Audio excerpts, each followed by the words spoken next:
नमस्कार। सभी हमवतनों को मेरी तरफ से नमस्ते। आज बड़े दिनों के बाद फिर मैं आपके सामने मुखातिब हो रहा हूँ और अपने तरफ से जो मुझे समझ लगती है वो मैं आपके सामने हमेशा रखता आया हूँ। और आपके बहुत से लोग साथियों के मुझे हुंकार भी मिलती है कि हम कैसे सोच रहे हैं और कैसे अच्छा हो सकता है इस दुनिया में, अपने देश में, अपनी रियासत में। आज की दुनिया को कैसे समझा जाए, ये हमेशा विचार जब से इंसान इस धरती पर बना है वो समझता आया है और उसे बदलने की अपनी कंट्रीब्यूशन देता आया है, सहयोग देता आया है। और यही एक प्रक्रिया है कि जो इंसान की तरक्की, इंसान की प्रगति में योगदान करती है। आज हम ऐसी दुनिया में जी रहे हैं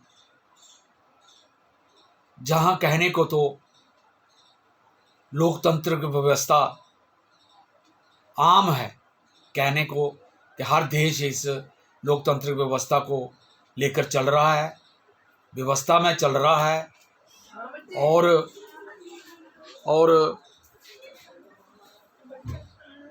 लोकतांत्रिक व्यवस्था हासिल करने के लिए लड़ भी रहा है, संघर्ष भी कर रहा है।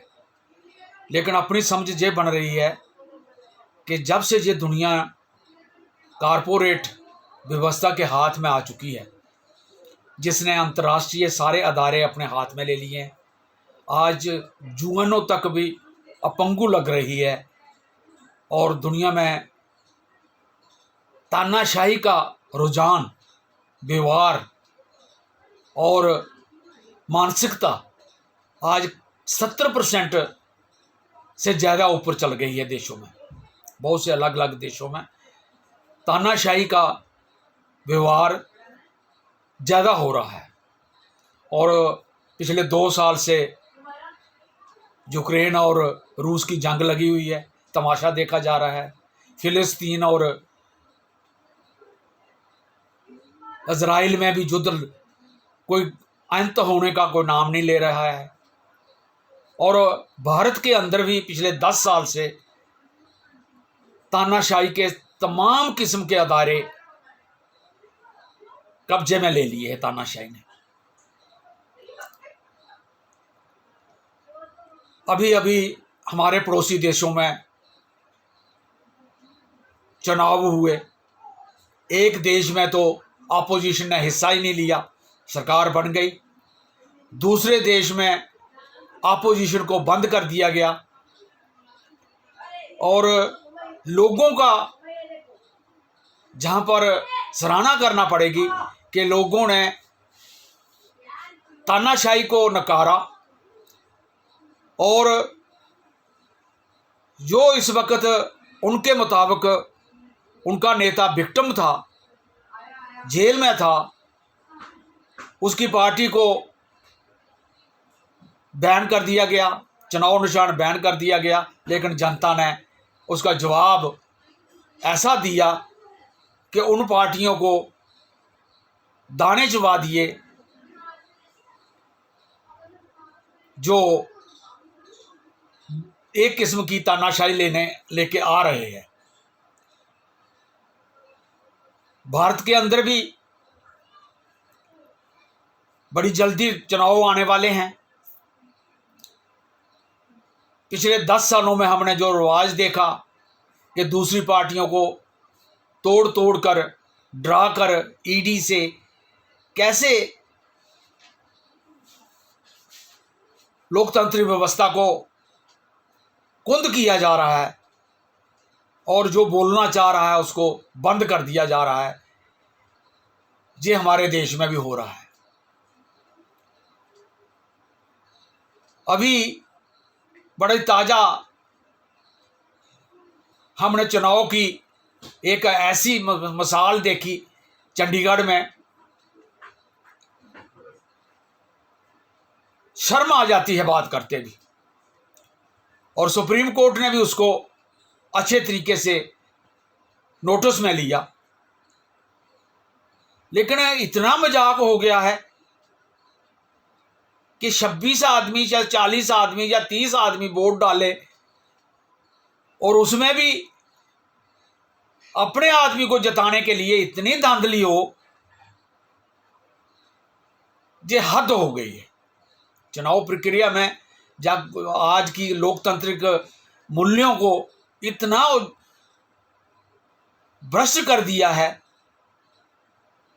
कि कोई लोकतांत्रिक व्यवस्था का नाम ही ना ले, इतना डरा दिया है। और दूसरा, सुप्रीम कोर्ट ने एक और फैसला लिया कि पैसा कैसे लूटा गया इलेक्शन के नाम पर, चुनाव के नाम पर, पार्टी के फंड के नाम पर। कोई लोकतांत्रिक मूल्य ही नहीं है उसमें। जितना चाहे कोई दे दे, किसको दे दे, जिसकी हुकूमत है उससे डर है, और उसी से फिर काम करवाओ। प्रचार करने का ठेका दे दो, और जब जीत जाओगे तो फिर उसकी इंडस्ट्री, उसके उद्योग, उसका पैसा बढ़ाने के लिए पूरी दुनिया के ठेके उसको दिलवा दो। ये कौन सा लोकतांत्रिक है। और दूसरी तरफ बड़े अफसोस की बात कि किसान पहले भी 1 साल से ज़्यादा 13 महीने सिंघू बॉर्डर पर बैठकर, गाजीपुरा बॉर्डर पर बैठकर अपना संघर्ष पीसफुल चलाया, साबित कर दिया कि संघर्ष कैसे होता है। दुनिया में मसाले आना शुरू हो गई, दुनिया में उस पर लेख लिखे गए कि अगर संघर्ष हो तो ऐसा हो, जिस पर प्राइम मिनिस्टर को अपनी तपस्या याद आई और वो 3 कानून वापस लिए और वायदे किए कि MSP बड़ी जल्दी दे दिया जाएगा, कमेटी बनाकर उसे बड़ी जल्दी फैसला लिया जाएगा। अब 2 महीने रह गए इलेक्शन को, लेकिन आज तक फैसला नहीं हुआ। उससे डर कर आज ऐसा माहौल बना दिया है कि किसान संघर्ष शांतिपूर्ण कर रहे हैं। वो पंजाब से चलकर दिल्ली जा रहे हैं। दुनिया भर के लोग, दुनिया भर की ट्रेड यूनियनें हमने देखी कि दिल्ली में लोग अपनी मांग बनवाने के लिए के सरकार के नज़दीक जाकर अपना रोष निकालने के लिए अमूमन दिल्ली पहुंचते हैं। और जो लोग आज हुकूमत में हैं, इन्होंने भी बहुत से धरने दिल्ली में दिए जब ये हुकूमत में नहीं थे। रामलीला ग्राउंड इनका संघर्ष का मैदान बना रहता था। लेकिन आज किसान जब उस रामलीला ग्राउंड में जाने की कोशिश करते हैं तो उनके आगे बॉर्डर खड़े कर दिए जाते हैं। और आज इस बार तो हैरानगी की बात है कि हरियाणा और पंजाब को आमने सामने कर दिया, और हरियाणा ने अपने बॉर्डर शुरू होते ही खाइयां निकाल दी, सड़क पर कील लगा दिए बड़े बड़े सरिये के बनाकर, और क्रेनें खड़ी कर दी बड़े बड़े, ताकि कोई निकल ना सके। कहाँ जाना है? हिंदुस्तान के नागरिक ने हिंदुस्तान की राजधानी में दिल्ली जाना है और अपना रोष दिखाना है। लेकिन रोक दिया गया। गोली चल रही है, पैलेट गन्स, जख्मी हो रहे हैं लोग, लोगों की आंखें चली गई हैं। लेकिन सरकार अपनी जगह अटल है, सरकार हिलने नहीं दे रही है। और वहां हर किस्म की फोर्स का इतना जमावड़ा कर दिया है कि हरियाणा और पंजाब में एक किस्म का युद्ध लगाने की साजिश रची जा रही है कि हरियाणवी पंजाबी के खिलाफ हो जाए। और किसानों का जो मसला है वो पूरे हिंदुस्तान के किसानों का है, और उसमें तमाम यूनियनें, चाहे वो यूपी की हैं, बिहार की हैं, साउथ की हैं, पंजाब की है, हरियाणा की हैं, वो उसमें शामिल है। लेकिन इंप्रेशन ये दिया जा रहा है कि ये पंजाब से आए हैं। पंजाब से आए तो पंजाब के भी तो हिंदुस्तानी नागरिक हैं। लेकिन सरकार की बेईमानी इस बात में है कि वो इसमें भी कहीं ना कहीं रंग भेद का एंगल ढूंढ रहे हैं, जाविया बना रहे हैं ऐसा कि कोई ना कोई ऐसा हादसा ऐसा हो जिसमें हम उसमें से एक एंगल निकाल दें कि इन लोगों को, इस किस्म के लोगों का राज ही पसंद नहीं है। मैं नाम नहीं लेना चाहता, मुझे शर्म आती है ऐसा नाम लेने से कि कौन किसके खिलाफ रच रहा है और उसका क्या जात है, क्या मजहब है, क्या इलाका है, क्या वो मैं नहीं कह पाऊंगा, लेकिन ये कहूंगा कि ऐसा किया जा रहा है। एक मणिपुर खड़ा कर दिया देश के एक कोने में और दूसरे कोने में पंजाब को घेर लिया, पंजाब के नाम पर घेर लिया। हालांकि वो किसान पूरे हिंदुस्तान की किसान कम्युनिटी को रिप्रेजेंट कर रहे हैं और बड़ा जायज मसला एमएसपी है उनका। जिन्होंने एमएसपी का गुण दिया, थ्योरी दी, समझ दी और साबित करके दिया कि इतना देना चाहिए, उसको तो भारत रत्न दे दिया स्वामीनाथन को। लेकिन जिसके हक में इंप्लीमेंट करना है, उनके दिमाग को, उनके फार्मूले को, उनकी थ्योरी को, उनको भारत रत्न, और जिनके लिए करना है उनके लिए पैलेट गन, ड्रोन से हांसू गैस। ये कौन से देश का जमहूरियत है? ये कौन से देश की लोकतंत्र मूल्य है? ऐसा कभी हुआ है कि पीसफुल एजिटेशन, पीसफुल गुस्सा किस जतलाने के लिए अपने देश की राजधानी में जाने के लिए रोका जा रहा है और इतना ज्यादा जोर लगाया जा रहा है कि समझो एक देश दूसरे देश के खिलाफ लड़ाई लड़ रहा है। इससे देश के अंदर अच्छा माहौल नहीं बन रहा है और शायद इस वक्त की सरकार को चाहिए भी ऐसा ही है। उनकी सोच है, वो अपने आप को कहते हैं कि हम वोट लेकर जीते हुए हैं और हम जीतेंगे, आगे भी जीतेंगे। इतनी छोटी है, जनता चला रही है, वकील चला रहे हैं, ईवीएम में धोखा है, इसको बदलो।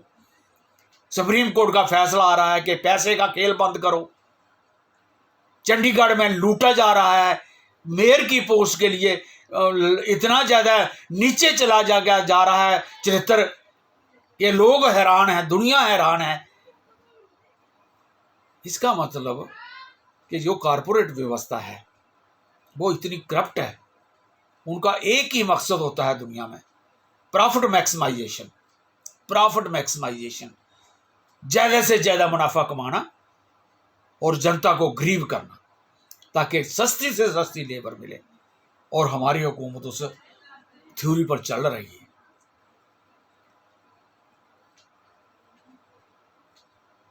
ये व्यवस्था और उसकी कंप्लायंट दास सरकारें दुनिया में, देश में, हमारे देश में पूरे कुदरती वसाइल को, कुदरती घटनाक्रमों को, इंसानियत समेत, इंसानों के समेत इनको कमोडिटी समझते हैं, वस्तु। They are treating commodity for use and throw.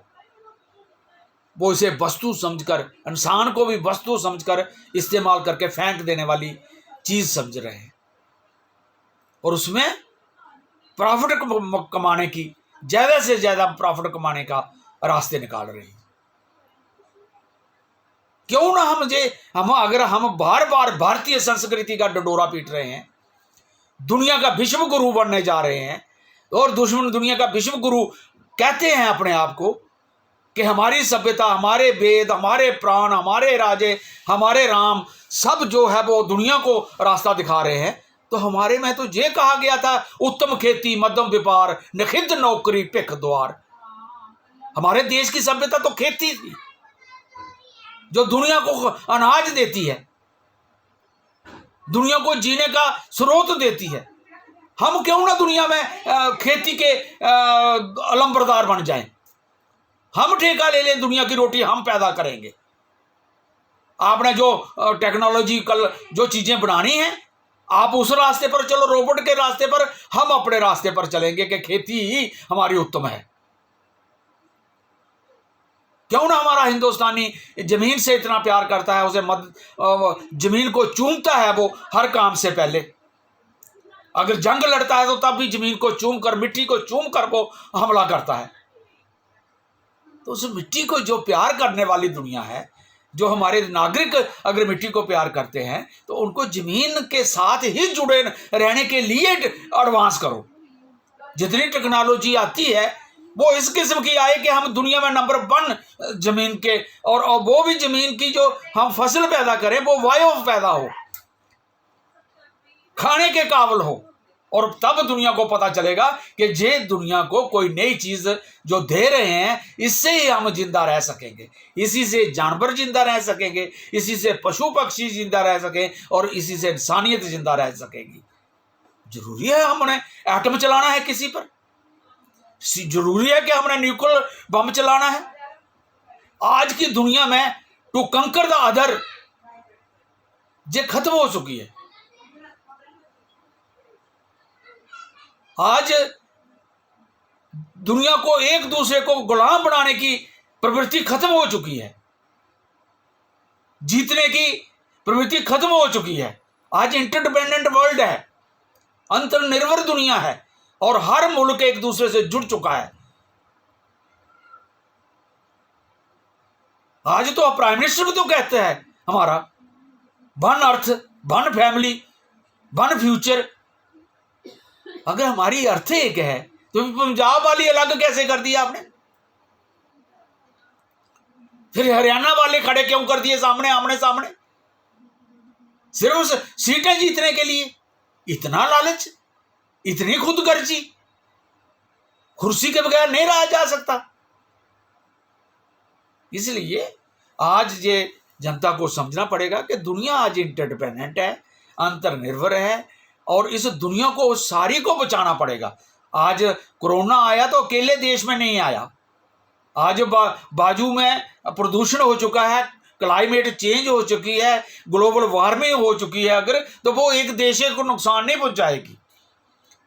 दुनिया की दूसरी बीमारियां आ रही हैं, वो एक देश को नहीं खत्म करेंगी। आज हर एक देश पर असर पड़ रहा है, और हर देश में आज लोकतांत्रिक व्यवस्था लाने के लिए, अगर हम लोकतंत्र मदर ऑफ डेमोक्रेसी कहला रहे हैं अपने आप को, तो हम डेमोक्रेसी अपने अंदर पहले पैदा करें और उसकी डिग्री हम 100% ऊपर ले जाएं। हमें तो 92-93 नंबर पर भी नहीं पहुंचा गिनती में लाया जाता है। हमारी हैप्पीनेस कैटेगरी में हम पीछे हैं, हम गरीबी में बहुत नीचे जा चुके हैं, अनएम्प्लॉयमेंट में बहुत नीचे हैं। हम पैसा दुनिया का उधार इतना ले लिया हमने IMF से कि हर एक बच्चा अगर जब पैदा होता तो 1,40,000 रुपये से पहले ही वो पैदा होता है। हमें तो सुधारना तो ये चाहिए, फिर हम खेलने में जीतेंगे, फिर हम दुनिया में अपना नाम भी कमाएंगे, फिर हम विश्व गुरु की तरफ बढ़ सकते हैं। वैसे तो गुरु कोई नहीं है दुनिया में, हम बराबर हैं।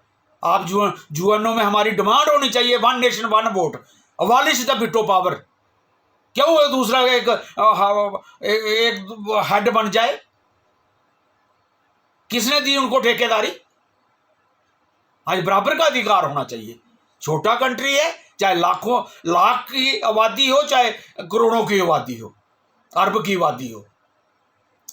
आज दुनिया इंटरडिपेंडेंट है, इस कंसेप्ट को लेकर चलना पड़ेगा। आज गेमें इंटरडिपेंडेंट हैं, आज कल्चर इंटरडिपेंडेंट है, आज बीमारियां सारी दुनिया में एक बराबर आ जाती हैं। और आज हम बांट कर भी अगर कहें कि हम दुनिया का एग्रीकल्चर पैदा करेंगे और बायो एग्रीकल्चर पैदा करेंगे, जो बगैर जहर के पैदा करेंगे और दुनिया को फिर बेचेंगे। हमारा किसान इतना मेहनती है कि वो दुनिया की 60 अरब दुनिया के लिए राशन पैदा कर सकता है, और वो भी सेहतमंद राशन, सेहतमंद फूड। हम किसी में स्पेशलाइजेशन ले तो हमारा नाम होगा, देश का नाम होगा, जहां की जनता किसानों का नाम होगा। वो काम करने की जरूरत है। हम दौड़ में फंस गए हैं कहीं और कारपोरेट हमें इस्तेमाल कर रहा है।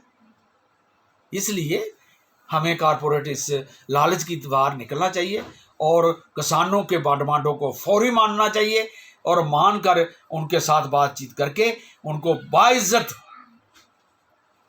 उनको देश का नागरिक मानकर उनको घरों में भेजना चाहिए। इसके साथ ही मैं आप सबका बहुत शुक्रगुजार हूँ कि आपने मेरी बातें सुनी और उम्मीद है कि आप इस पर कमेंट भी